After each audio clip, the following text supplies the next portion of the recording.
তাহলে নৌকা নৌকা ভার্সেস স্রোতের ক্ষেত্রে মেইন যে কনসেপ্টটা ছিল সেটা ছিল এই যে এই বক্স করে রাখা ডান দিকের অংশটাতে, যে আমরা ডানে বামে বললে যে প্লাস মাইনাস দেওয়ার যে কনসেপ্টটা, এটা যাতে আমাদের মাথায় থাকে। এবং এক্স অক্ষ বরাবর ভেলোসিটির জন্য আমরা এক্স অক্ষ বরাবর সরণ পাবো, ওয়াই অক্ষ বরাবর ভেলোসিটির জন্য আমরা ওয়াই অক্ষ বরাবর বা প্রস্থ বরাবর সরণ পাবো। নদী নৌকার ক্ষেত্রে কিছু আমরা ফ্যাক্ট এটা মাথায় থাকলে আমাদের জন্য সুবিধা। যেমন নদী নৌকার ক্ষেত্রে ম্যাক্সিমাম ম্যাথ সমবেগ নিয়ে কাজ করতে হয়, এস ইজ ইকুয়াল টু ভিটি দিয়ে। তারপরে হচ্ছে নদী নৌকার ম্যাথে এক্স অক্ষ বা দৈর্ঘ্য বরাবর সরণ এক্স অক্ষ বা দৈর্ঘ্য বরাবর বেগের জন্য, আর ওয়াই অক্ষ বরাবর সরণ বা প্রস্থ বরাবর সরণ ওয়াই অক্ষ বা প্রস্থ বরাবর বেগের জন্য। এই কনসেপ্ট আমরা এই যে গত ক্লাসে এইটাই আলোচনা করেছিলাম। ঠিক আছে, তারপরে আমরা গত ক্লাসে এই যে তোমাদেরকে হোমওয়ার্ক দিয়েছিলাম, অনেকে হয়তো দেখছো। অবশ্যই আজকে কি ম্যাথ ক্লাস ছিল? আমার আসলে খেয়াল নাই, কারণ আমি গত রাতে ঘুমাই নাই, আমি এখনো না ঘুমিয়ে আছি। আজকে কি ম্যাথ ক্লাস ছিল? জি ভাইয়া। শিট, তাহলে তো পেস্ট লাগাই দিলাম আমি নাইলে। আচ্ছা, তাহলে তো ভুল কাজ করে ফেলছি আমি, না? এই জন্যই মনে হয় অনেকে। আচ্ছা, ম্যাথের জন্য তাহলে ম্যাথের জন্য তো আমি আমার রেডি করি নাই। সমস্যা তো নাই নাকি? তোমরা তো একই মানুষ, মেজরিটি কেসে একই মানুষই তো ফিজিক্স, একই মানুষই তো ম্যাথ করো। আমার মনে হয় না কোনো সমস্যা হবে, আমরা পড়ে ফেলি নাকি? এটা গুরুতর কোনো প্রবলেম হবে না মনে হয় আমার। আচ্ছা, নাকি সবাই একমত তো? চালাই? আচ্ছা, প্রবলেম না, চালাই দিই আজকে। আমি আজকে এটার জন্য কনফিউশনে পড়ছিলাম, আমি চিন্তা করতেছিলাম আজকে বাসায় আসতে আসতে যে আজকে কি ফিজিক্স নাকি ম্যাথ। কালকে রাতে মনে হচ্ছে, আমার আসলে খেয়াল নাই কারণ আমি তো ঘুমাই নাই। ঘুমাইলে মনে পড়তো যে ঘুমের আগে আমি এটা করছিলাম। আমার ওই আগের দিন একটা মনে রয়েছে যে আমি ফিজিক্স করছিলাম আগের দিন, বাট আমি যে ঘুমাই নাই ওইটা আমার খেয়াল নেই। সো এটা একটা ইস্যু, না ঘুমানোর ফল আর কি এটা। যাই হোক, তো ভালো হইলো টানা 2 দিন পড়ে ফেললাম আমরা ফিজিক্স, এটা ভালোই, একদিক থেকে খারাপ না। এখানে এই পাতায় আমরা আলোচনা করেছিলাম কোন কোন বই থেকে কি করবা, ম্যাথের গতিবিদ্যা থেকে কি কি করবে এগুলা। আর তারপরে আমরা, এটা আমার আলাদা একটা হিসাব ছিল, আমি কি জানি একটা চেক করছিলাম। হ্যাঁ, এটা নিয়ে পরে আলোচনা করব। এখানে আমি কি লিখছিলাম, এটা আমার দরকারি জিনিসই লিখছিলাম। যাই হোক, তো আজকের অংশে আমরা নদী নৌকার ম্যাথ আর একটু ডেপথে গিয়ে এবং টপিক ওয়াইজ স্পেসিফিক যেভাবে আমরা নদী নৌকার ম্যাথ যে টাইপ সলভ করব ওই টাইপ ওয়াইজ বা টপিক ওয়াইজ ধরে ধরে আমরা আগাবো আজকের ম্যাথ, আজকের ক্লাসটা। ওকে, এখন খেয়াল করো, আবার লিখব নদী ভার্সেস নৌকা। আর নদী ভার্সেস নৌকা না লিখে উচিত আসলে স্রোত ভার্সেস নৌকা লেখা।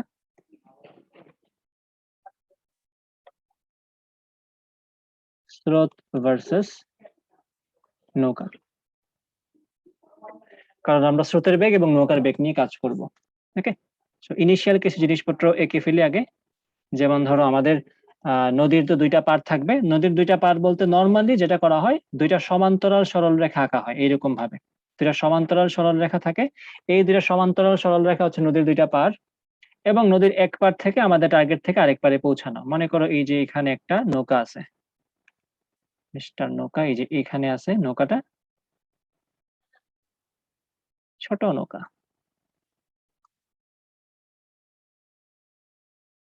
এই যে নৌকা, ছোটখাটো একটা নৌকা এঁকে ফেললাম আমি।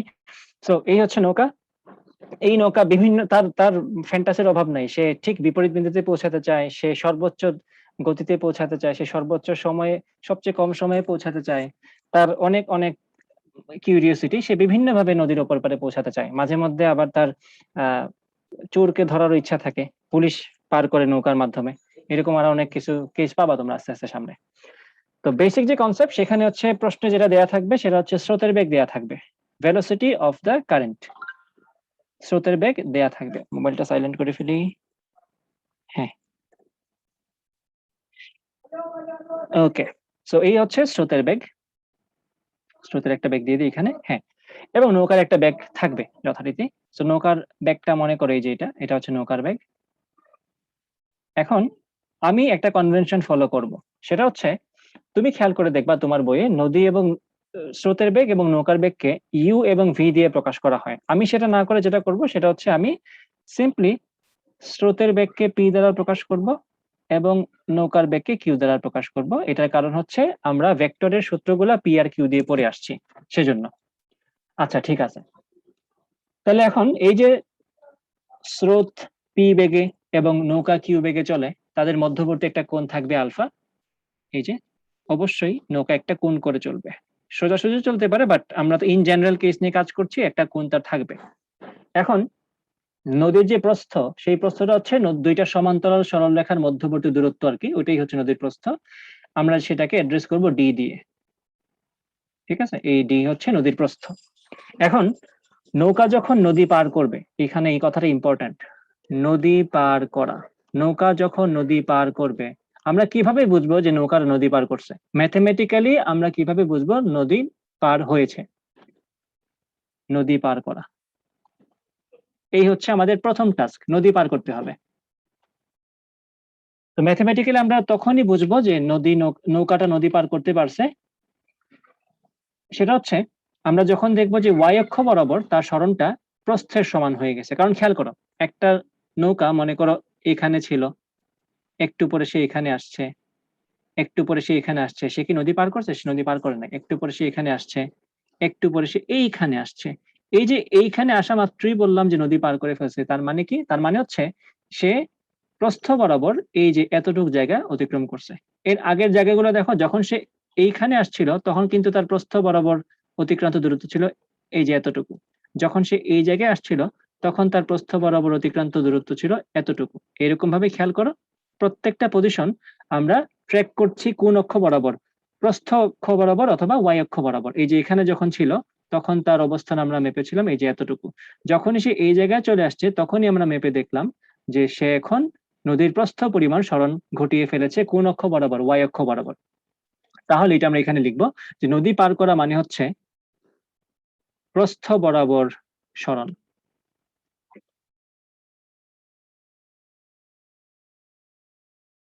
ওয়াই অক্ষ বরাবর, ওয়াই অক্ষ বরাবর সরণ ইজ ইকুয়াল টু কি?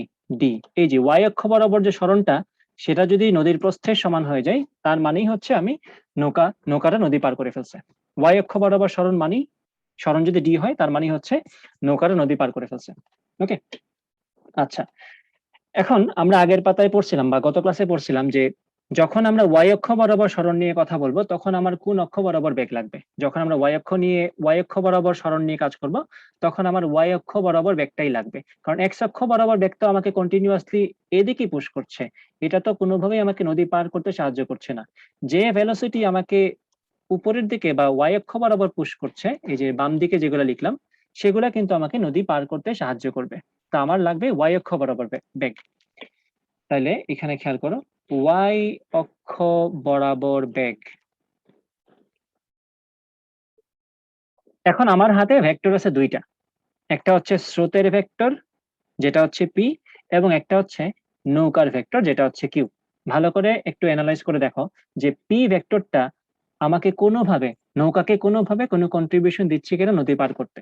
ধরো নদীর স্রোত যদি এরকম থাকতো তাইলে হ্যাঁ বলতে পারতাম আমরা স্রোত নৌকাকে এদিকে সাহায্য করছে একটু উপরে উঠতে।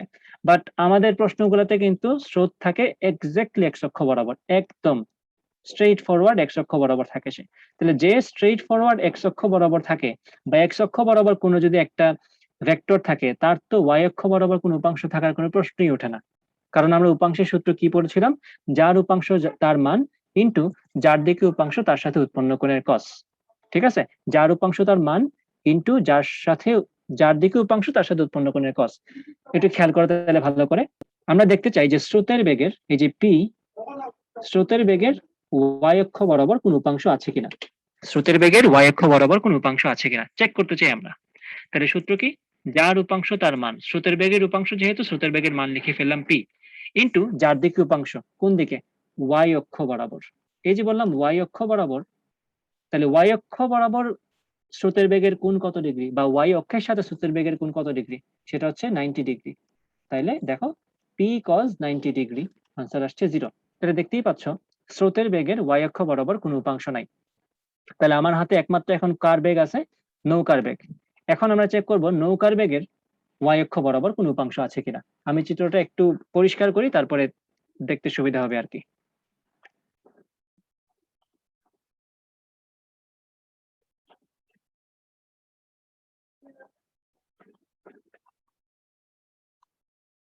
এইগুলা সরাই দিই। হ্যাঁ, কিউটাকেও সরাই দিই। এখন খেয়াল করো, এই হচ্ছে আমার স্রোতের বেগ। স্রোতের বেগের y অক্ষ বরাবর উপাংশ মান লাগবে কিউ ওয়াই। সূত্র তো আবার আমাদের মুখস্থ, যার উপাংশ তার মান ইনটু যার দিকে উপাংশ তার সাথে উৎপন্ন কোণের কজ। এই উৎপন্ন কোণটা কতটুকু আমাদের দেখতে হবে। খেয়াল করো, এই যে স্রোত, নৌকার বেগ, নৌকার বেগের মান তো কিউ, তাহলে আমরা তো y অক্ষ বরাবর তার উপাংশ খুঁজছি, তাই না? এই যে y অক্ষটা, এই যে y অক্ষটা, তাহলে y অক্ষের সাথে তার উৎপন্ন কোণ কত সেটা তো লাগবে।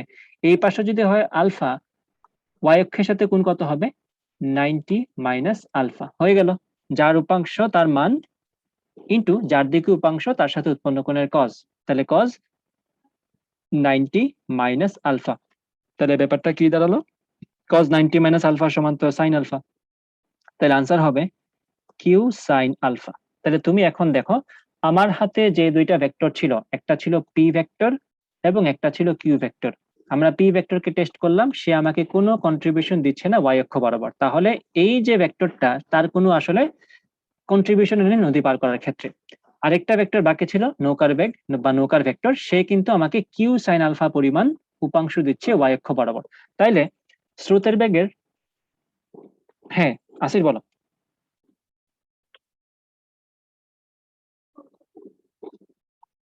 সমস্যা নাই, নেট যদি ডিস্টার্ব দেয় তুমি রেকর্ডিং দেখতে দেখতে পারবা। সমস্যা নেই, সমস্যা নেই। তোমার নেটের আর কারো কি নেট বুঝতে প্রবলেম হচ্ছে? আচ্ছা তাহলে, আচ্ছা আচ্ছা ঠিক আছে। তাহলে যার নেটের প্রবলেম সে হচ্ছে যেটা করতে পারো, নেটের প্রবলেম থাকলে তো আসলে কিছু করার থাকে না আমাদের। তুমি রেকর্ডিংটা দেখবা আর কি, একটু কষ্ট করে। আর নেট ঠিক হয়ে গেলে যতটুকুই দেখবা ততটুকু দেখা শুরু করে দিও, ব্যাপার না।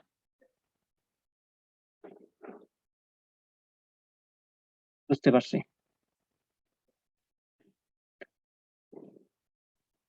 আমার ই গেল কই? হ্যাঁ কই ছিলাম আমরা? এখানে ছিলাম।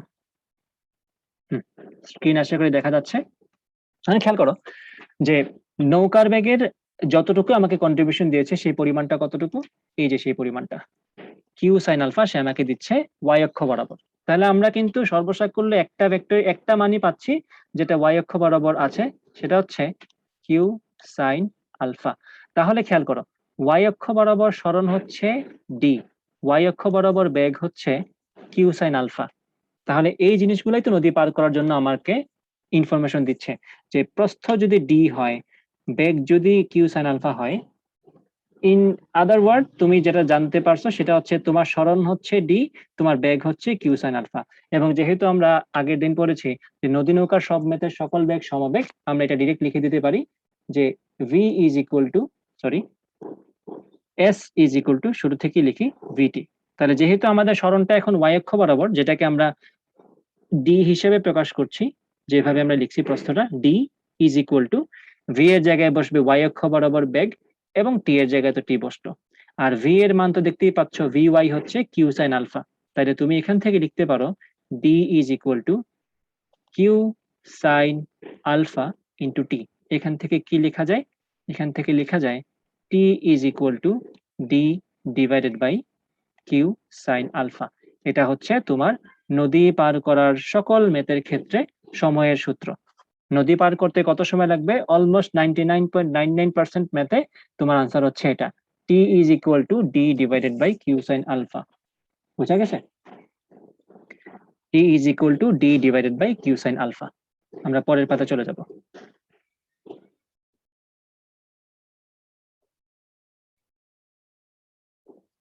চিত্র আবার অবশ্যই নতুন করে আঁকবো, এখনো নদী পার করার ব্যাপার স্যাপার বাকি আছে। নদী পার করা, আমরা গত আগের পাতা থেকে কি পেলাম? যে নদী পার করার প্রয়োজনীয় সময় D divided by Q sine alpha. এটা কিন্তু সোজা বাংলায় ওই S is equal to VD সূত্র থেকে আসছে। আমার সরণের পরিমাণ হচ্ছে ডি এবং আমার বেগের পরিমাণ হচ্ছে কিউ সাইন আলফা। ডান। এখন এখানে কিছু কেস আছে, কিছু স্পেশাল কেসেস আছে। যেমন ধরো এখানে প্রশ্ন আসতে পারে এরকম, তার আগে এখানে এটা লিখে দিই, নদী নৌকার, এগুলো তোমরা মনে রাখবা আর কি। নদী নৌকার সকল, ইংলিশে লিখে দিই, সকল মেথে নদী পার করার সময়। এটাই হচ্ছে একমাত্র সূত্র। নদী নৌকার সকল মেথে নদী পার করার সময়ের সূত্র হচ্ছে এই যে আমরা মাত্র যেটা শিখলাম সেটা, T is equal to D divided by Q sine alpha. এই যে এটা হচ্ছে তোমার সূত্র। ওকে, আমি বরং আমার এটা একটু বড় করি, তাহলে লেখাটা একটু বেশি করে লেখা যাবে। হ্যাঁ, এখন আসা একটা কেস। এখানে একটা প্রশ্ন আসতে পারে যে সবচেয়ে কম কত সময়ে তুমি নদী পার করতে পারো, বা কখন কোন কেসে তুমি সবচেয়ে কম সময় নদী পার করতে পারো। আমাদের দরকার হচ্ছে সবচেয়ে কম সময়, T minimum. T minimum is equal to what? Okay, এটা একটা প্রশ্ন পরীক্ষায় এটা আসে যে সর্বনিম্ন কত সময় সে নদী পার করতে পারবে। যেহেতু নদী পার করার সময়ের সূত্র একমাত্র এটাই, আমরা যেখানে সাইড নোট লিখে রাখছি সেটা অনুযায়ী, তো এই ভগ্নাংশ থেকেই আমাদের ডিসাইড করতে হবে যে সবচেয়ে কম সময় কখন লাগে। খেয়াল করো, যেহেতু T is equal to D by Q sine alpha একটা ভগ্নাংশ, তাহলে একটা ভগ্নাংশের মান মিনিমাম তখনই হয় যখন তার হরের মানটা ম্যাক্সিমাম থাকে। অর্থাৎ নিচে যা আছে সেটা যদি ম্যাক্সিমাম হয় তাহলে সময়ের মানটা বা ওভারঅল ভগ্নাংশের মানটা ম্যাক্সিমাম হবে। তাহলে নিচেরটা বা হর ম্যাক্সিমাম হলে ভগ্নাংশের মানটা মিনিমাম হবে। তাহলে নিচেরটা ম্যাক্সিমাম হবে কখন? দেখো, কিউ তো তুমি চেঞ্জ করতে পারবে না, কারণ কিউ তো হচ্ছে নৌকার বেগ যেটা আছে ওইটাই, ওটা কনস্ট্যান্ট ভেলোসিটি তার। ঠিক আছে, তুমি যে জিনিসটা চেঞ্জ করতে পারো সেটা হচ্ছে সাইন আলফা। তাইলে সাইন আলফার মান যদি সর্বোচ্চ হয় সেক্ষেত্রে পুরা হরের মানটা সর্বোচ্চ হবে। সাইন আলফার মান সর্বোচ্চ কখন হবে? আমরা সাইন আলফার রেঞ্জ জানি, তাই না? সাইন আলফার রেঞ্জটা কি? -1 থেকে শুরু করে +1 পর্যন্ত। দেখতেই পাচ্ছ সাইন আলফার মান ম্যাক্সিমাম হচ্ছে 1, এবং সাইন আলফার মান ম্যাক্সিমাম যে 1, সেই ক্ষেত্রে আলফার ভ্যালু কত? এটা সবাই জানো 90 ডিগ্রি। তাহলে তুমি যদি 90 ডিগ্রি কোণে, এই যে আলফাটা আসলে কি ছিল? আলফা ছিল নৌকা স্রোতের সাথে কত ডিগ্রি কোণে যাত্রা করেছে। নৌকা স্রোতের সাথে কত ডিগ্রি কোণে যাত্রা করেছে সেটাই ছিল আলফা। তাহলে আলফা যদি 90 ডিগ্রি হয় সেই ক্ষেত্রে আমি সাইন আলফা সর্বোচ্চ পাচ্ছি, আর সাইন আলফা সর্বোচ্চ পাচ্ছি মানে আমি ওভারঅল হরটাই সর্বোচ্চ পাচ্ছি, এবং সেই ক্ষেত্রে আমি সময়টা মিনিমাম পাবো, কারণ ভগ্নাংশের হর ম্যাক্সিমাম, তার মানে ভগ্নাংশের মানটা মিনিমাম। তার আমরা এখানে সুন্দর করে লিখে দিই, একটু দূরে নিয়ে লিখি, T minimum is equal to D divided by Q. কেন কিউ শুধুমাত্র? কারণ আমরা জানি এখন তো আমরা সর্বনিম্ন সময় নিয়ে কাজ করব, সেখানে তো সাইন আলফা 1 হতে হবে, তাই না? আর সাইন আলফা 1 মানে কি? আলফা সমান 90 ডিগ্রি, অথবা ভাইসি ভার্সা, তুমি বলতে পারো আলফা যেহেতু 90 ডিগ্রি সাইন আলফা সমান 1। ওকে, সো এই হচ্ছে তোমার সূত্র। সর্বনিম্ন সময়ে নদী পার করার যে সময়টা লাগবে সেটা হচ্ছে ডি ডিভাইডেড বাই কিউ, এবং সেক্ষেত্রে শর্ত হচ্ছে এই যে আলফা লিখলাম, আলফা সমান 90 ডিগ্রি। নদী নৌকার পার্সপেক্টিভ থেকে এই কথার মানে কি? নদী নৌকার পার্সপেক্টিভ থেকে এই কথার মানে হচ্ছে নৌকা স্রোতের সাথে, এই কথাটা ভালো করে খেয়াল করবা, কজ নদী নৌকার ম্যাথে ভাষাগত ঝামেলা কিন্তু অনেক কনফিউজিং হয়। নৌকা স্রোতের সাথে 90 ডিগ্রি কোণে যাত্রা করবে। আরেকভাবে লেখা যায় এটাকে, সেটা হচ্ছে নৌকা সোজাসুজি যাত্রা করবে। নৌকা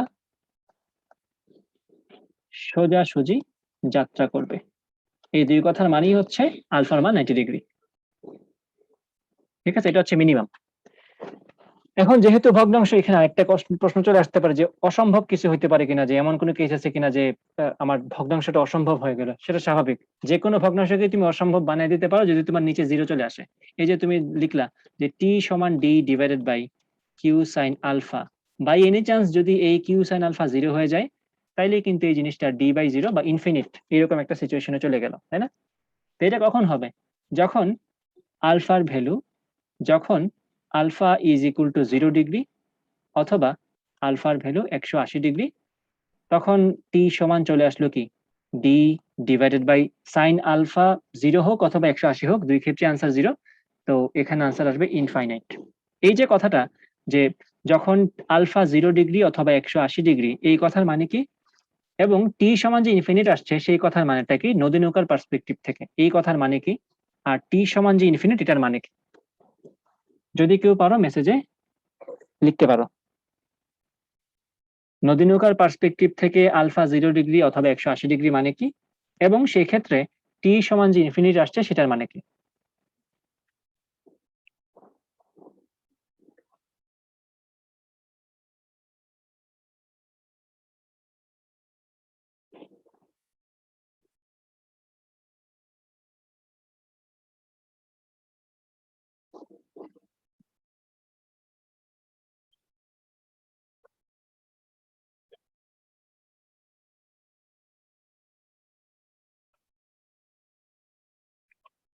আচ্ছা, অনেকে চিন্তা করছো, চিন্তা করার জন্য ধন্যবাদ। খেয়াল করো, আলফা 0 ডিগ্রি অথবা 180 ডিগ্রি মানে হচ্ছে নৌকা হয় নৌকা স্রোতের সাথে সমান্তরালে যাত্রা করবে। এই যে নৌকা স্রোত যদি এইভাবে থাকে, নৌকাও এইভাবে যাত্রা করবে, অথবা নৌকা এইভাবে যাত্রা করবে। এই দুই ক্ষেত্রের কোনো কেসেই কিন্তু সে আর নদী পার করতে পারবে না। সেই কথা বলছে কে? এই যে টাইম সমান ইনফিনিট আসছে। টাইম ইনফিনিট আসছে মানে কি? ইনফিনিট টাইম মানে কি? সে কখনোই নদী পার করতে পারবে না। তাহলে এই যে টাইম সমান ইনফিনিট আসলো, এই কথার বাংলা মানে হচ্ছে সে জীবনেও, এই যে মাঝিটা, সে জীবনেও নদী পার করতে পারবে না। সে হচ্ছে মাঝি হয়েই থাকবে সারা জীবন, ওখানেই তার জীবন শেষ হয়ে যাবে। সে জীবনেও নদী পার করবে না বা পার করতে পারবে না। ওকে? সোনার তরী তার। সে জীবনে নদী পার করতে পারবে না। সো আশা করি এই পাতায় যে কনসেপ্ট লিখা আছে বা সূত্র লিখা আছে তোমরা এই ব্যাপারটা বুঝতে পারছো। যে আলফা 90 ডিগ্রি বলতে কি বোঝায়, আলফা 0 ডিগ্রি অথবা 180 ডিগ্রি বলতে কি বোঝায়, টাইম ইনফিনিট বলতে কি বোঝায় নদী নৌকার পার্সপেক্টিভ থেকে। সো নদী পার করার রিলেটেড আমরা ম্যাথ শেষ করে ফেললাম। যে সবচেয়ে কম সময়ে কখন পার করতে পারবো, যখন ঠিক স্রোতের সাথে 90 ডিগ্রি কোণে যাত্রা করব অথবা নৌকা সোজাসুজি যাত্রা করব।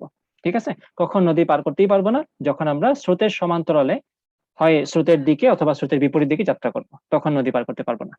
ঠিক আছে? আচ্ছা, গেল এই পাতা শেষ। নদী পার করার ক্ষেত্রে আমরা সময় নিয়ে কাজ করার সমাধান করে ফেললাম। এখন নতুন আরেকটা কেস আসবে, সেটা হচ্ছে ঠিক বিপরীত বিন্দুতে নদী পার করা বা ঠিক বিপরীত বিন্দুতে পৌঁছানো। এটা আবার ভাষাগত কনফিউশন তৈরি করে। ঠিক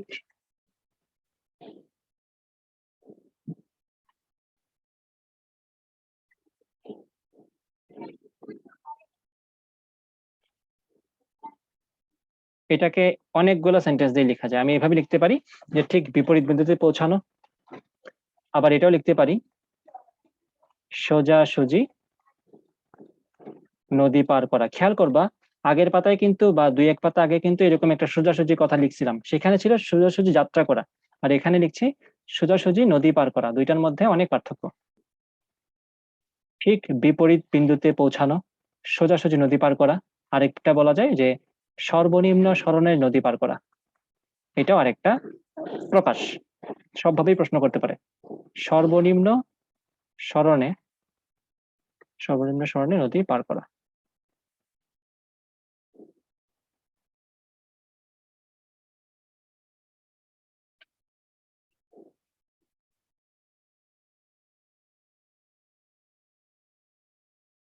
তাহলে ঠিক ঠিক বিপরীত বিন্দুতে পৌঁছানো, সোজাসুজি নদী পার করা, সর্বনিম্ন সরণে নদী পার করা। ওকে? কারণ সর্বনিম্ন সরণ কেন হবে সেটা তোমরা দেখলেই বুঝতে পারবা। আমি আবার চিত্রটা আঁকি নদী নৌকার। এই হচ্ছে নদীর দুইটা পার। এখন আমি যদি স্টার্ট করি এ পয়েন্ট থেকে, আমি যদি নৌকা নিয়ে স্টার্ট করি এ পয়েন্ট থেকে, আমি ঠিক ঠিক বিপরীত বিন্দুতে, মানে আমি যদি এ বিন্দু থেকে স্টার্ট করি, আমি এক্স্যাক্টলি এ এর বিপরীতে যে বিন্দুটা আছে, ওই যে ওই পারে যে বিপরীত বিন্দুটা আছে সেখানে গিয়ে পৌঁছাতে চাই। তো সেক্ষেত্রে খেয়াল করো, আমার ইনিশিয়াল পয়েন্ট এ, ফাইনাল পয়েন্ট বি। তাহলে আমার যদি সরণ ভেক্টর বের করতে আমাকে বলা হয়, তাহলে কিন্তু আমি ঠিক সোজাসুজি একটা লাইন পাবো। আদারওয়াইজ কিন্তু আমি যদি এরকম না পৌঁছায়, ধরো আমি পৌঁছাতাম এইখানে, এসে পৌঁছাতাম এই যে এখানে, সেক্ষেত্রে কিন্তু আমার সরণ থাকতো এটা। অথবা আমি যদি এখানে এসে পৌঁছাতাম, সেক্ষেত্রে আমার সরণ থাকতো এই যে সবুজ কালি এটা।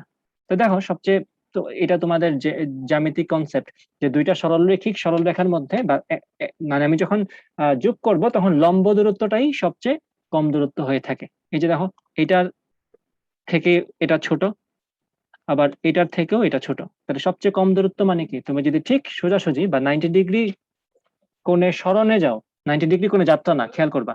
90 ডিগ্রি কোণে তুমি যদি সরণ নিয়ে ফেলো, লব্ধি সরণটা যদি তোমার 90 ডিগ্রি কোণে হয়, সেটাই হচ্ছে এই সবগুলো বাক্যের অর্থ। ওকে? এগুলো মুছে দেই। তাইলে মেইন কথা হচ্ছে এখানে যা বোঝানো হচ্ছে সেটা হচ্ছে যে আমার কি ব্যাপার? আমার এগুলো মুছে না কেন? এই যে এখন ঠিক আছে। তার মানে এখানে আমার টার্গেট হচ্ছে আমার লব্ধি সরণটা 90 ডিগ্রি কোণে থাকবে। এখানে এই কথা মানেই হচ্ছে যে এই সবগুলার মিনিং এক কথায় লিখে দেই, লব্ধি সরণ 90 ডিগ্রি কোণে থাকবে। এটা আশা করি বুঝে গেছো। এখন খেয়াল করো, আমার স্রোতের বেগ তো এই যে এটা, x অক্ষ বরাবর বা নদীর দৈর্ঘ্য বরাবর থাকবে, সেটার মান হচ্ছে p। এটা হচ্ছে আমার স্রোতের বেগ। এখন খেয়াল করো, আমি যদি নৌকা এভাবে স্টার্ট করি, আমার পক্ষে কিন্তু কখনোই এই যে বি পয়েন্টে গিয়ে পৌঁছানো সম্ভব না। কারণ এটা তোমাদের সবার মোটামুটি মাথায় ঢুকে গেছে যে দুইটা ভেক্টরের লব্ধি কিন্তু তাদের ভিতরে থাকে বা তাদের অন্তর্ভুক্ত কোণের ভিতরে থাকে। সো আমার যদি একটা ভেক্টর এরকম থাকে, একটা ভেক্টর এরকম থাকে, আমার ভেক্টরের দুইটার লব্ধি কিন্তু এদিকে যাওয়ার কোনো সুযোগ নাই। দুইটা ভেক্টরের অন্তর্ভুক্ত কোণের ভিতরেই কোন একটা কোণের আমাদের লব্ধি থাকতে হবে। ঠিক আছে? দুইটা ভেক্টরের লব্ধি অবশ্যই তাদের অন্তর্ভুক্ত কোণের ভিতরে থাকতে হবে। তাহলে দুইটা ভেক্টরের মধ্যবর্তী কোণ যদি হয় 60 ডিগ্রি, জাস্ট এক্সাম্পল দিচ্ছি, খেয়াল করবা। দুইটা ভেক্টরের মধ্যবর্তী কোণ যদি হয় 60 ডিগ্রি, তাহলে কখনোই তাদের লব্ধির কোণ, এই যে পি এবং কিউ এর মধ্যবর্তী কোণ যদি হয় 60 ডিগ্রি, কখনোই লব্ধির কোণ পি এর সাথে 120 ডিগ্রি হবে না। লব্ধি 0 ডিগ্রি থেকে 60 ডিগ্রির ভিতরে কোনো একটা কোণেই থাকতে হবে। এটা হচ্ছে আমাদের লজিক। ঠিক আছে? তাহলে এই লজিক অনুযায়ী আমরা কিছু চিত্র ওই লজিক অনুযায়ী আঁকবো বোঝার সুবিধার্থে। দাঁড়াও একটু।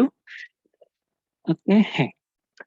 তাহলে এখন দেখো, আমি যদি এই চিত্রে যেভাবে আঁকছি এখানে, যে আমি যদি নৌকা নিয়ে যাত্রা করি এভাবে, তাহলে কিন্তু আমার পক্ষে কখনোই বি বিন্দুতে পৌঁছানো সম্ভব না। কারণ বি বিন্দুতে পৌঁছাচ্ছি মানে কি, আমার লব্ধির কোণ স্রোতের সাথে 90 ডিগ্রি। কিন্তু নৌকার কোণই তো স্রোতের সাথে 90 ডিগ্রির চেয়ে কম। তাহলে কখনোই ওই ক্ষেত্রে যেখানে আমি নৌকা নিয়ে একটু এদিকে হেলে যাত্রা করেছি, সেক্ষেত্রে আমার পক্ষে কখনোই বি বিন্দুতে পৌঁছানো সম্ভব না। কারণ আমি সামান্য পরিমাণেও তো আমার স্রোতের বেগের একটা মান আছে।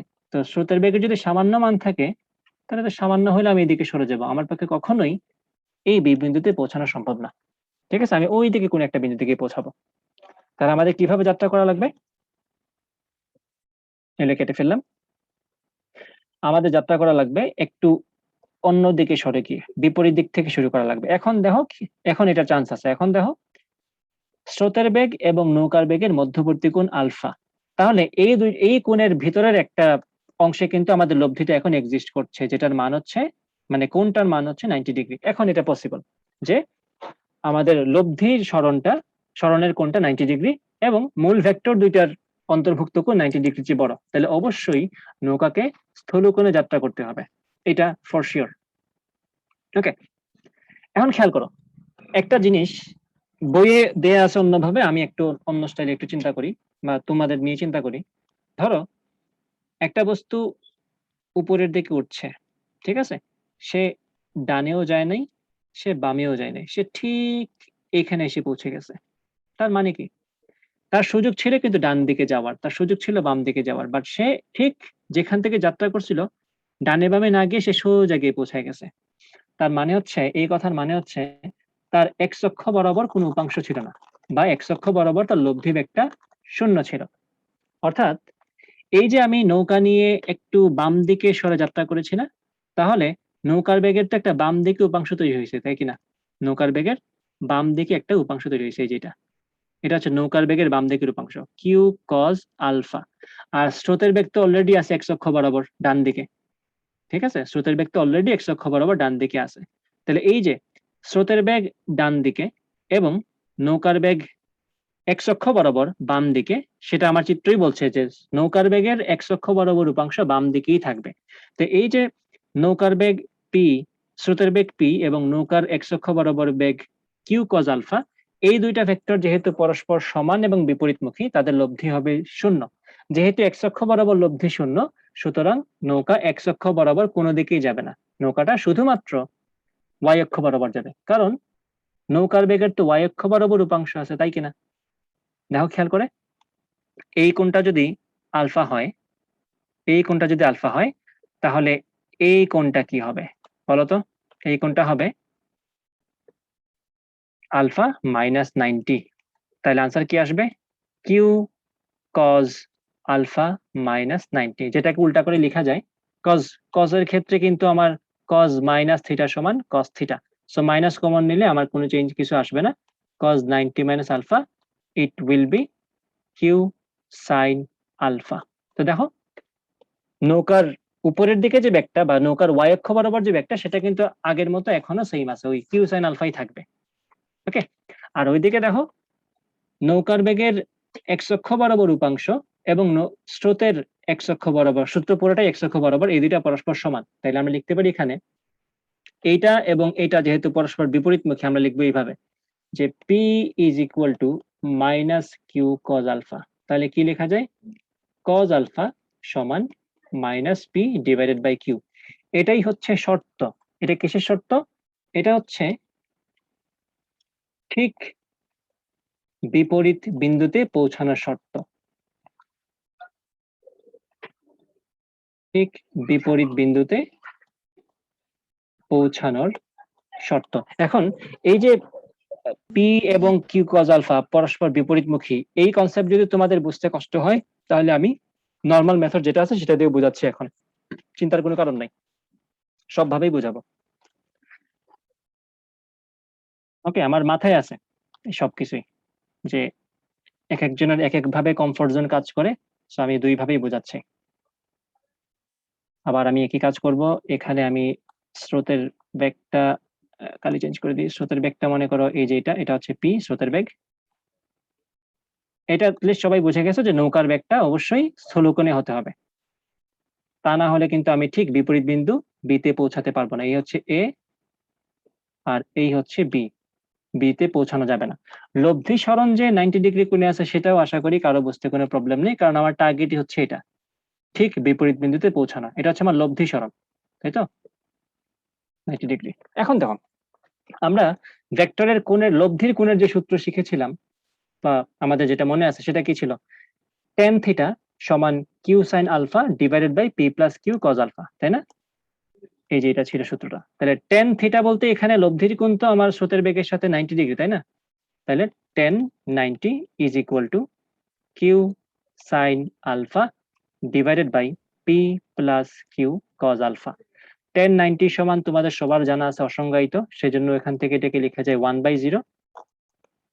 তাহলে Q sine alpha divided by P plus Q cos alpha সমান 1/0। আমরা আর গুণন যদি করি কি থাকবে? P plus Q cos alpha সমান 0। তাহলে এখান থেকে পাচ্ছি cos alpha is equal to minus P by Q. দেখো এক্স্যাক্টলি একই জিনিস আসছে, একই শর্ত আসছে। তাহলে আলফা সমান কি আসলো? Cos inverse minus P divided by Q. এটা হচ্ছে ঠিক বিপরীত বিন্দুতে পৌঁছানোর জন্য শর্ত। এত কোণে নৌকাকে যাত্রা করতে হবে, এবং অবভিয়াসলি সেটা স্থূলকোণী হবে, কারণ কজের ভ্যালু দেখতেই পাচ্ছ নেগেটিভ আসবে এখানে। এটা কোনো অপশন নেই আসলে নেগেটিভ আসা ছাড়া, কারণ কজের ভ্যালু নেগেটিভ আসা মানেই হচ্ছে আমি স্থূলকোণে যাত্রা করেছি। কজের ভ্যালু নেগেটিভ মানেই স্থূলকোণ। ওকে, এখন এখানে একটা কেস আছে, এখানে কিছু শর্ত আছে, কন্ডিশনস।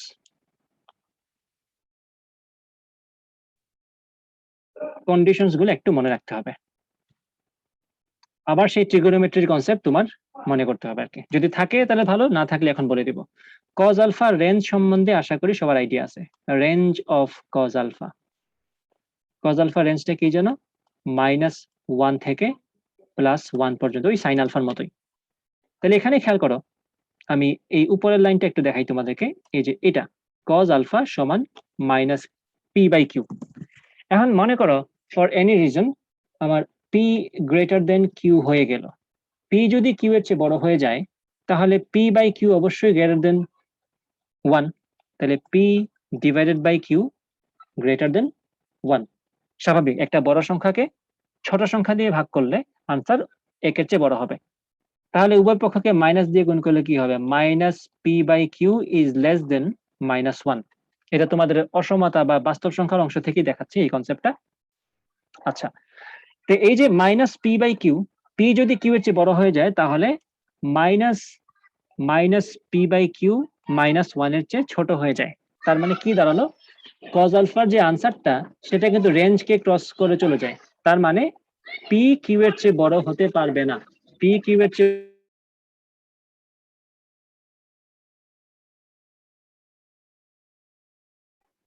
আমাদের এদিকে বৃষ্টি চলে আসছে, নেটওয়ার্কে আজকে এই জন্য ঝামেলা করতেছিলাম।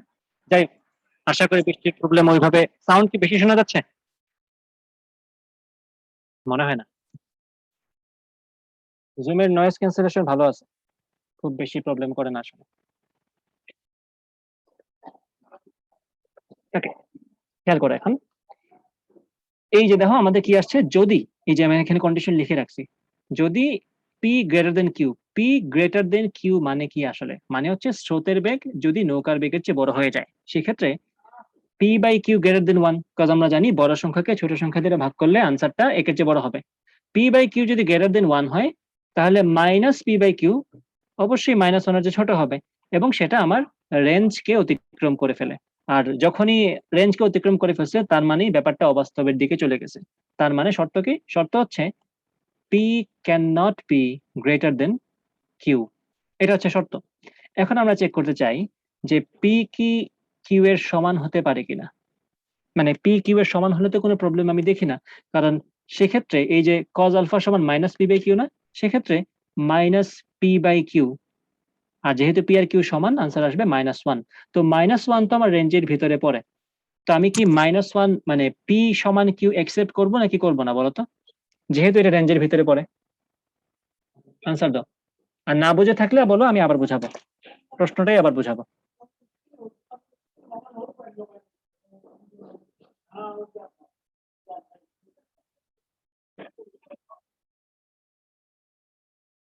আবার বুঝাবো, আচ্ছা ঠিক আছে, বুঝাচ্ছি, খেয়াল করো।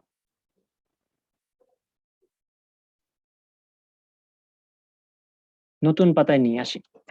আমার আনসার আসছিল যে ঠিক বিপরীত বিন্দুতে নদী পার করার শর্ত যেটা আসছিল সেটা ছিল cos alpha is equal to minus P divided by Q, যেখানে পি ছিল স্রোতের বেগ এবং কিউ ছিল নৌকার বেগ, ঠিক আছে? এবং আমরা একটা জিনিস লিখে রাখছিলাম এখানে যে রেঞ্জ অফ cos আলফা ছিল, ছিল না, সবসময় আছে, রেঞ্জ অফ cos আলফা হচ্ছে মাইনাস ওয়ান থেকে প্লাস ওয়ান পর্যন্ত।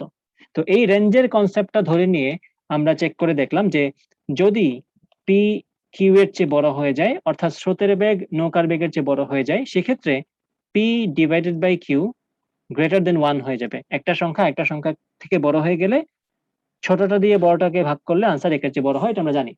তাহলে আমাদের তো কাজ হচ্ছে মাইনাস পি বাই কিউ নিয়ে, মাইনাস পি বাই কিউ কি কজ আলফা রেঞ্জের মধ্যে পড়ে কিনা। তো আমি কাজ করলাম, উভয় পক্ষকে মাইনাস দ্বারা গুণ করে দিলাম, এবং আমরা এটা জানি যদি আমরা একটা অসমতাকে উভয় পক্ষকে মাইনাস দ্বারা গুণ করি তাহলে অসমতা চিহ্ন চেঞ্জ হয়ে যায়, তাহলে minus P by Q is less than minus one. তো এই যে minus P by Q less than minus one, আর আমার রেঞ্জ হচ্ছে মাইনাস ওয়ান থেকে শুরু করে প্লাস ওয়ান পর্যন্ত।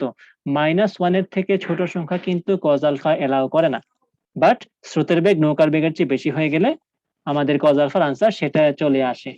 তার কারণে স্রোতের বেগ নৌকার বেগের থেকে বড় হতে পারবে না, আসলে সেটা অবাস্তব আনসার চলে আসবে। আশা করি বুঝতে পারছো। তার মানে আমাদের কন্ডিশন কি? কন্ডিশন হচ্ছে এটা হতে পারবে না। আমরা তো প্রুফ করলাম এই অংশটা। তাহলে এখান থেকে আমাদের ডিসিশন হচ্ছে P is not greater than Q. পরে প্রশ্ন করছিলাম যে can P equals to Q, স্রোতের বেগ নৌকার বেগের সমান হতে পারে কিনা।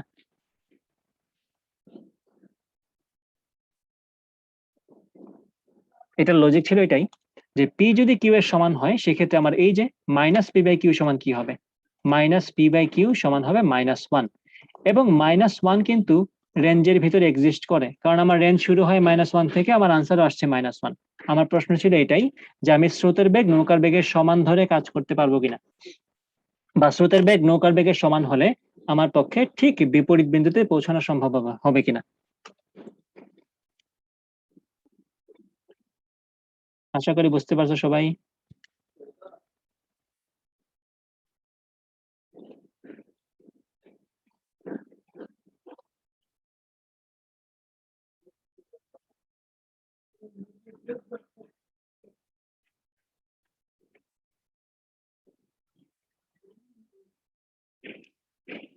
আচ্ছা, খেয়াল করো, পি সমান কিউ ম্যাথমেটিক্যালি কোনো প্রবলেম নাই। পি সমান কিউ হলে minus P by Q minus one, যেটা রেঞ্জের ভিতরে পড়ে, ওই হিসাব থেকে বলা যায় যে স্রোতের বেগ নৌকার বেগের সমান হতে পারে। বাট প্রবলেম অন্য জায়গায়। প্রবলেম হচ্ছে আমাদের আগে কিছু সূত্র প্রমাণ করা ছিল যে টি সমান বা নদী পার করতে যে সময় লাগে সেটা সময়টা ছিল D divided by Q sine alpha.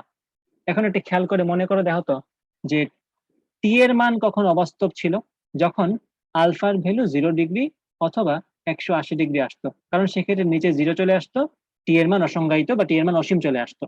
এখন খেয়াল করো, পি যদি কিউ এর সমান হয়ে যায় তাহলে কজ আলফা সমান কি আসবে, তখন কজ আলফা সমান চলে আসবে পি হচ্ছে কিউ এর সমান, কজ আলফা সমান আসবে -1।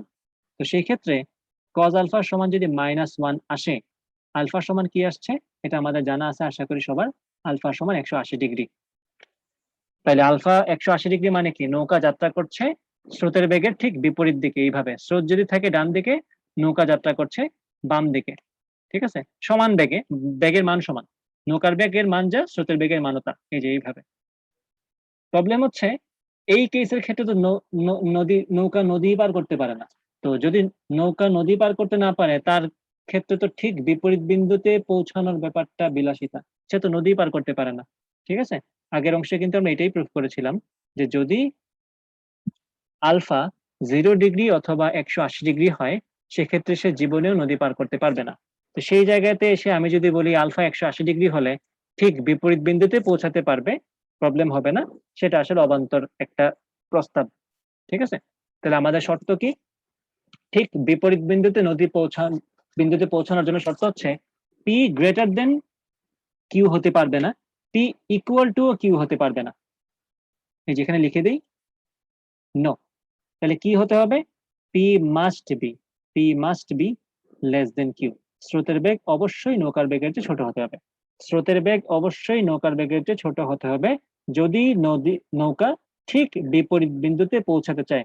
আবার বলি ভালো করে শোনো, স্রোতের বেগ নৌকার বেগের চেয়ে ছোট হতে হবে যদি ঠিক বিপরীত বিন্দুতে নৌকা নিয়ে পৌঁছাতে চায়। এটা আবার অনেকের মধ্যে ভুল ধারণা কাজ করে যে স্রোতের বেগ যদি নৌকার বেগের যে ছোট না হয় সেক্ষেত্রে নদী পার করতে পারবে না, এটা ভুল কথা।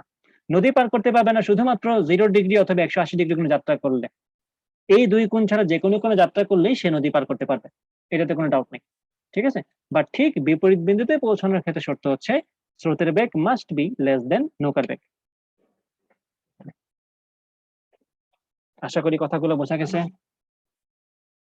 জাকুয়ান,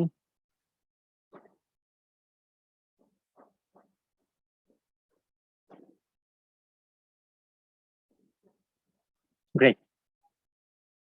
তাহলে আমরা কি কি বললাম, ঠিক বিপরীত বিন্দুতে পৌঁছানো পড়লাম, এবং নদী পার করার ক্ষেত্রে আমার যে সময় লাগে, সর্বনিম্ন যে সময় লাগে সেই জিনিসপত্র নিয়ে আলোচনা করলাম। ওকে, আর ঠিক বিপরীত বিন্দুতে নদী পার করা নিয়ে আলোচনা করলাম। এখন আরেকটা কেস, সেটা হচ্ছে, আচ্ছা এখানে আরো মজার কিছু কেস আছে, সেগুলা অ্যাড করে দিই। ওকে, সবাই বুঝছো, গ্রেট, ভালো লাগলো শুনে। মজার কেসটা অ্যাড করে নিই। হ্যাঁ,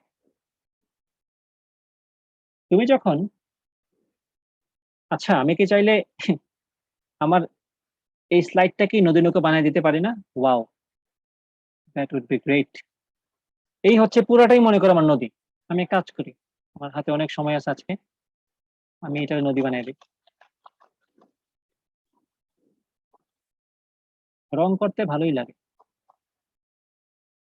হ্যাঁ, নদীর পার ক্রস করে নদীর পানি চলে গেলে তো সমস্যা। এই যে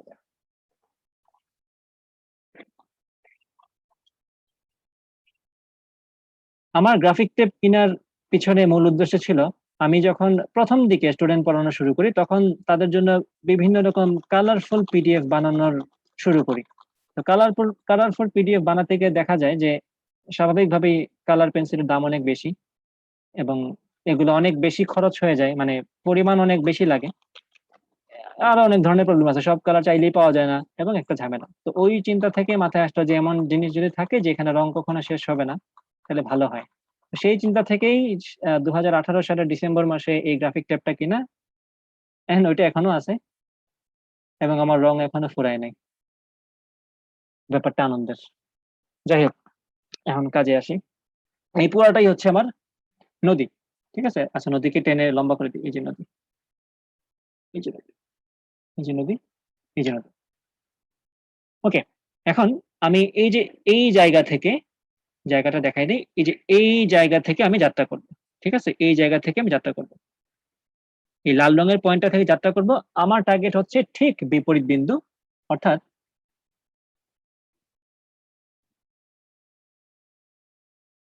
এই যে এখানে পৌঁছানো। এই যে ঠিক বিপরীত বিন্দু এখানে পৌঁছানো। তা আমরা তো অলরেডি শর্ত-টর্ত বের করে ফেলছি যে ঠিক বিপরীত বিন্দুতে পৌঁছানোর ক্ষেত্রে আমাদের cos আলফার ভ্যালু কি হতে হয় জানো? ঠিক বিপরীত বিন্দুতে পৌঁছানোর ক্ষেত্রে cos আলফার ভ্যালু হতে হয় মাইনাস, তাহলে একটু মোটা করা উচিত, minus P divided by Q.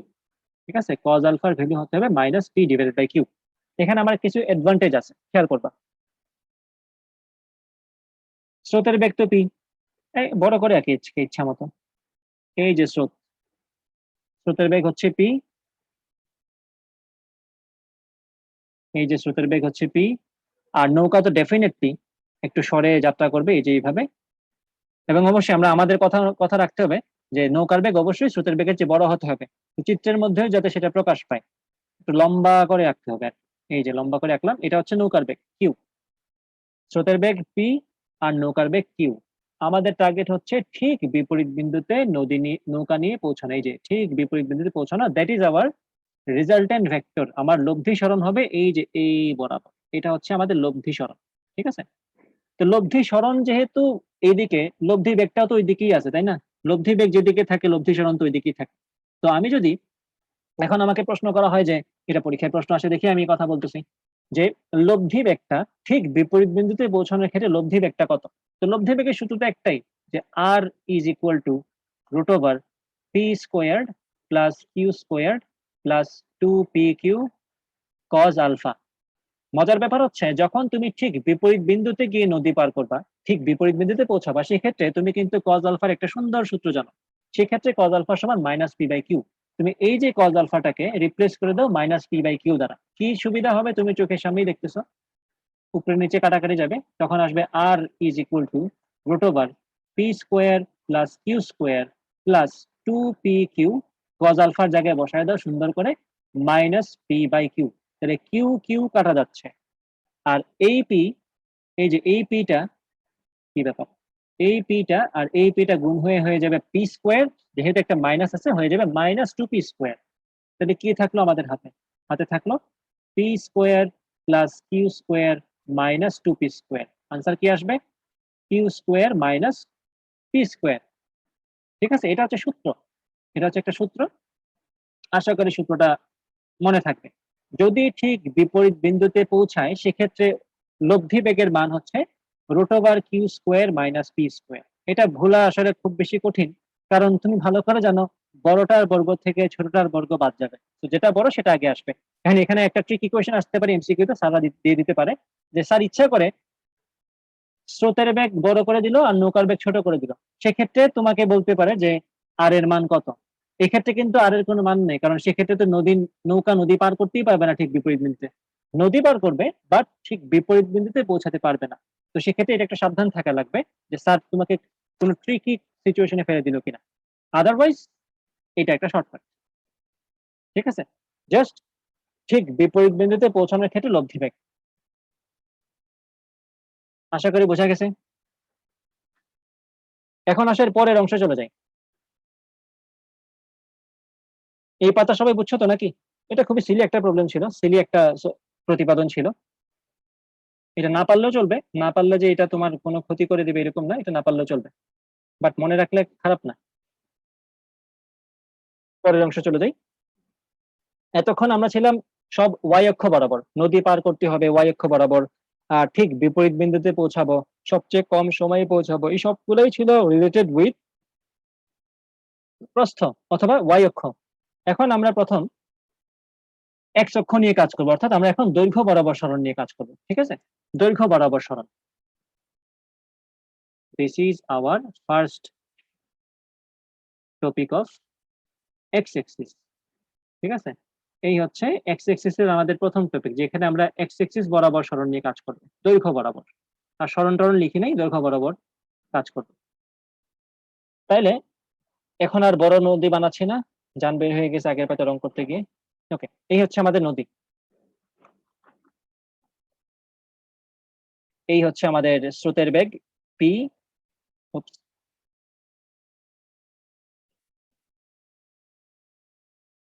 এই যে স্রোতের বেগ পি। ওকে, এখন নৌকার একটা বেগ দিয়ে দিই, আরবিট্রারি একটা বেগ দিয়ে দিলাম, এই যে নৌকার বেগ হচ্ছে কিউ। তুমি নিশ্চয়ই বুঝছো, যদি নৌকা স্রোতের সাথে আলফা কোণে থাকে, এই চিত্রের ক্ষেত্রে নৌকা কোন দিকে গিয়ে পৌঁছাবে? পি এবং কিউ এর মাঝামাঝি কোন একটা জায়গা দিয়ে নৌকা যাবে, মনে করো নৌকাটা এইভাবে এইভাবে গিয়ে গিয়ে গিয়ে গিয়ে এইখানে পৌঁছালো। তো এই যে নৌকা তার ইনিশিয়াল পয়েন্ট থেকে শুরু করে এই দিকে চলে গেল, এটাই কিন্তু তার দৈর্ঘ্য বরাবর সরণ। বা উপরের দিক থেকে চিন্তা করো, সে তার ঠিক বিপরীত বিন্দু থেকে, মনে করে সেটাকে বললাম বি বিন্দু, সেখান থেকে এই যে ডান দিকে সরে গেল, যতটুকুই সরে গিয়েছে সেটাই হচ্ছে তার দৈর্ঘ্য বরাবর সরণ। ওকে, এখন এখানে পরীক্ষায় প্রশ্ন আসে যে দৈর্ঘ্য বরাবর সরণটা কতটুকু হবে, বা সে কত দূরত্বে গিয়ে এই যে অপর এ বিন্দু ঠিক বিপরীত যে বিন্দুটা, সেই বিন্দু থেকে কতটুকু দূরে গিয়ে সে পারে আটকাবে। এখন এখানে যে কনসেপ্টটা তোমার সবচেয়ে জরুরি সেটা হচ্ছে সময়, যে সময়টা, এই কথাটা মাথায় রাখবা, সময় দুই অক্ষ বরাবরই সেম। সময় কি তুমি বিভাজন করতে পারবে না, সময় কোনো ভেক্টর না যে তুমি তাকে ভেঙে ফেলবে এক্স অক্ষ বরাবর আর ওয়াই অক্ষ বরাবর। ঠিক আছে, সময় দুই অক্ষ বরাবর সেম, মানে হচ্ছে তুমি যতক্ষণ নদী পার করতে থাকবা ততক্ষণই তুমি এক্স অক্ষ বরাবর যাত্রা করতে থাকবা। ব্যাপারটা বুঝাই তোমাকে, ধরো তুমি এইখানে ছিলে একটু আগে, এরপরে তুমি এখানে ছিলা, তাহলে খেয়াল করো তোমার কিন্তু গ্রাজুয়ালি ওয়াই অক্ষ বরাবর সরণ হচ্ছে এবং তুমি এক্স অক্ষ বরাবর আগাচ্ছ। আমি স্টেপ বাই স্টেপ দেখাচ্ছি।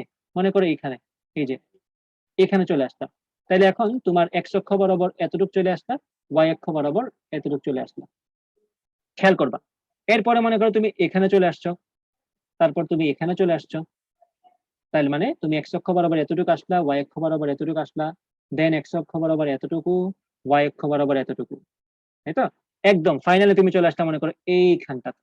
তাহলে খেয়াল করো, এক্স অক্ষ বরাবর তুমি এখানে চলে আসছো এবং ওয়াই অক্ষ বরাবর তুমি এই যে টার্মিনাল পয়েন্টে চলে আসছো। কারণ খেয়াল করো ভালো করে, যখনই তুমি ওয়াই অক্ষ বরাবর প্রস্থ পরিমাণ দূরত্ব অতিক্রম করে ফেলেছো বা ঘাটে পৌঁছায় গেছো, তখন কিন্তু তোমার নৌকা আর চলবে না, তখন কিন্তু তোমার নৌকা এখানেই স্টপ, তাই কি না? তখন কিন্তু তোমার নৌকা এখানেই স্টপ। তো যেখানে নৌকা স্টপ হয়ে গেছে সেখান থেকে তো সে আর সামনেও যাবে না, উপরে উঠবে না, মানে এক্স অক্ষ বরাবর তোর যাত্রা বন্ধ, ওয়াই অক্ষ বরাবর তোর যাত্রা বন্ধ, তাই না? তাহলে এই যে সে এক্স অক্ষ বরাবর যাচ্ছে এবং ওয়াই অক্ষ বরাবর যাচ্ছে, এক্ষেত্রে কিন্তু সময়টা তারা সমানভাবেই ব্যবহার করছে। যতক্ষণ নৌকা নদীতে ওয়াই অক্ষ বরাবর গতিশীল, ততক্ষণই নৌকা নদীতে এক্স অক্ষ বরাবর গতিশীল। যেই ওয়াই অক্ষ বরাবর যাত্রা তার বন্ধ, সেই তার এক্স অক্ষ বরাবর যাত্রাও বন্ধ। তাহলে নদী পার করতে যে সময়টা আমরা ব্যবহার করেছিলাম, বা নদী পার করতে যে সময়টা লাগে, সেই সময়টাই নৌকা পাবে দৈর্ঘ্য বরাবর যতটুকুই যাওয়ার ততটুকু যাওয়ার জন্য। ধরো নদী পার করতে সময় লাগে 5 ঘন্টা, তাহলে এক্স অক্ষ বরাবর সে কতটুকু যাবে সেটা ওই 5 ঘন্টার মধ্যেই যেতে হবে। এখন কারো যদি এক্স অক্ষ বরাবর বেগ বেশি থাকে, তাহলে ওই 5 ঘন্টা সে অনেক দূরে চলে যাবে, মনে করো এইখানে চলে যাবে। আর যদি তার এক্স অক্ষ বরাবর বেগ কম হয়, তাহলে ওই 5 ঘন্টা সে একটু একটু, কারণ তার এক্স অক্ষ বরাবর বেগ কম, সে এইখানে আসবে, মনে করো এই যে এখানে আসবে। বাট এটা ইম্পর্টেন্ট বোঝা যে সময় দুই অক্ষ বরাবর সেম। এই কথাটা বুঝে গেলে বাকিটা বুঝে গেছে। তাহলে যেহেতু এখন আমরা দৈর্ঘ্য বরাবর সরণ নিয়ে কাজ করব, বা দৈর্ঘ্য বরাবর কতটুকু গিয়েছে বের করব, তাইলে আমাদের কোন অক্ষ বরাবর বেগ লাগবে? এক্স অক্ষ বরাবর বেগ। এবং সরণটা কতটুকু? এই যে এক্স পরিমাণ সরণ, x is equal two x অক্ষ বরাবর বেগ ইনটু টাইম। সেই টাইমটা কিন্তু নদী পার করার প্রয়োজনীয় সময়টাই। এখন আমাদের টাস্ক হচ্ছে ভি এক্স বের করা, অথবা এক্স অক্ষ বরাবর ভেলোসিটি বের করা। তোমাদের নিশ্চয়ই মনে আছে, নদী পার করার সূত্র বের করার সময় সময় বের করার সময় আমরা কিন্তু ওয়াই অক্ষ বরাবর ভেলোসিটি বের করেছিলাম, সেখানে আনফরচুনেটলি আমাদের স্রোতের বেগের ওয়াই অক্ষ বরাবর কোনো উপাংশ ছিল না, কারণ বেচারার কিছু করার নাই, সে পুরোটাই এক্স অক্ষ বরাবর।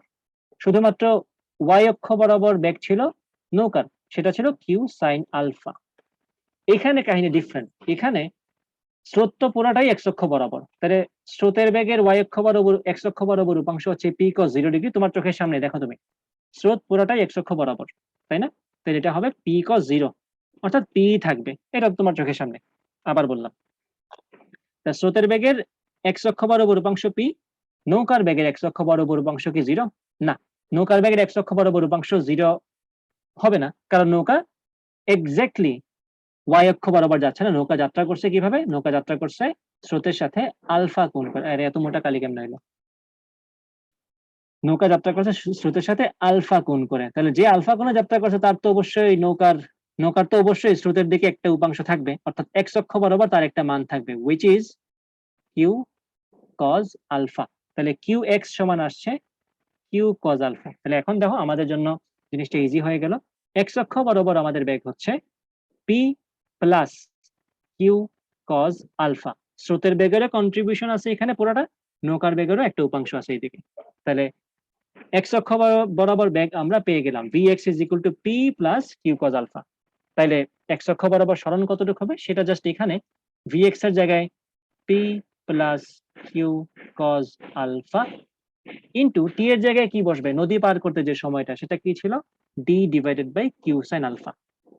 এই যে এখানে জায়গার এত অভাব পড়ছে আমার দুনিয়াতে, D divided by Q sine alpha. ওগুলো একটা সরাই দে, লেসার টুল হাজির, সরে যাও। গ্রেট।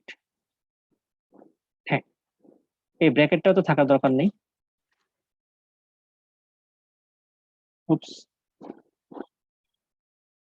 দাঁড়াও আমি কাহিনী করছি ওরে।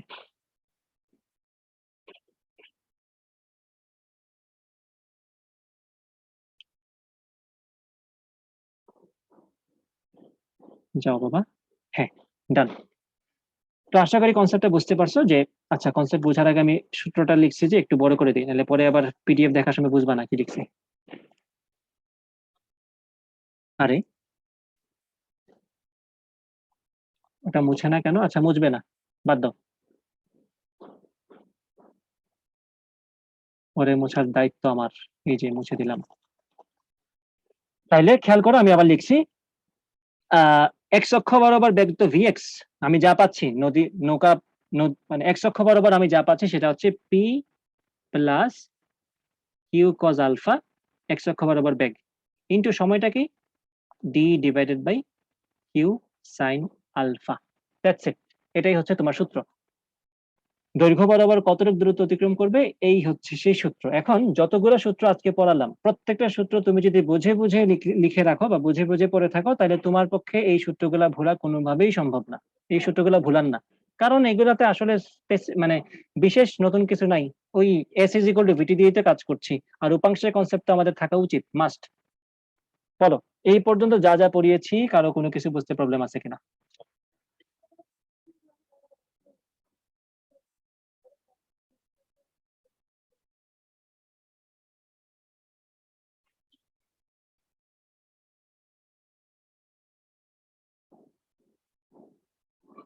কারো প্রবলেম নাই?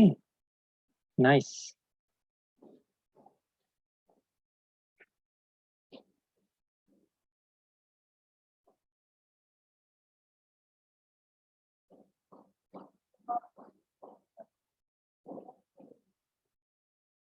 আচ্ছা, সবাই যেহেতু চুপচাপ, কোনো প্রবলেম নাই, তাহলে ভালো হইলো। তাহলে আমাদের ভেক্টর একটা বড় চাঙ্ক শেষ করে ফেললাম আমরা আজকে। নেক্সট ক্লাস আমাদের কালকে হওয়ার কথা ছিল, বাট আমি কি ম্যাথের সাথে ফিজিক্স সুইচ করে ফেলবো এখন? করে ফেলা যায়, বিকজ দিন শেষে ঘটনা তো একই, রবি মঙ্গল বৃহস্পতি আর শনি সোম বুধ। কালকে তোমাদের ম্যাথ ক্লাস হবে আর কি। ওকে, কালকে ম্যাথের সরল রেখার যে পরের অংশটা সেটা থেকে শুরু করব। আর ফিজিক্সের নেক্সট ক্লাসে যে কনসেপ্ট আমরা আলোচনা করব সেটা হচ্ছে আপেক্ষিক বেগ, যেখানে আমাদের আপেক্ষিক বেগের অনেক সুন্দর সুন্দর কনসেপ্টের ম্যাথ আছে, বৃষ্টি ভার্সেস ছাতার ম্যাথ আছে। এবং দেখবো আমরা সলভ করতে করতে বিভিন্ন ধরনের ম্যাথ আছে আপেক্ষিক বেগের কনসেপ্টে। আপেক্ষিক বেগের কনসেপ্টটাই অনেক জোস। তো আশা করি ভালো লাগবে সবার। আর এই ক্লাস যদি কেউ না বুঝে থাকো, কাইন্ডলি লেকচারটার রেকর্ড আবার দেখবা। আমি এখনই রেকর্ডটা ডাউনলোড করে আপলোড করে দিব গুগল ক্লাসরুমে। ঠিক আছে? তো সবাই ভালো থাকো। ওয়ালাইকুম আসসালাম। আসসালামু আলাইকুম। আল্লাহ হাফিজ।